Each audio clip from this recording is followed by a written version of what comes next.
ಸ್ಟಾರ್ಟಲ್ಲಿ ಇದು ಜಸ್ಟ್ ಒಂದು ಸ್ಮಾಲು ಬಳ್ಳಿನೇ ರೀ.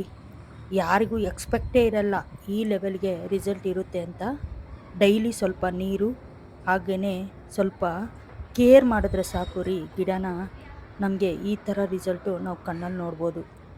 ಈ ತೊಂಡೆಕಾಯಿ ಫುಲ್ಲು ಫ್ರೆಶ್ ಆಗೂ ಇದೆ, ಹಾಗೇನೇ ಆರೋಗ್ಯಕ್ಕೆ ತುಂಬ ಒಳ್ಳೆಯದು ಕೂಡ. ಬಕೆಟಲ್ಲೇ ರೀ ಬೆಳೆದಿರೋದು. ಔಟ್‌ಪುಟ್ ಮಾತ್ರ ಸೂಪರಾಗಿ ಬಂದಿದೆ ಕಣ್ರಿ. ಇದೆಲ್ಲ ಲಕ್ ಅಲ್ಲ ರೀ, ಕನ್ಸಿಸ್ಟೆನ್ಸಿ 100%.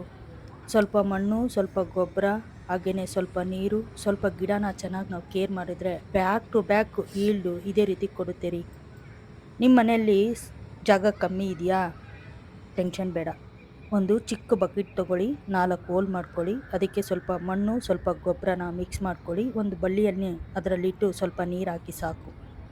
ಚಿಕ್ಕದಾಗಿ ಇಟ್ಟು ನೋಡಿ, ದೊಡ್ಡದಾಗಿ ನಾವು ರಿಸಲ್ಟ್‌ನ ಎಕ್ಸ್ಪೆಕ್ಟ್ ಮಾಡ್ಬೋದು.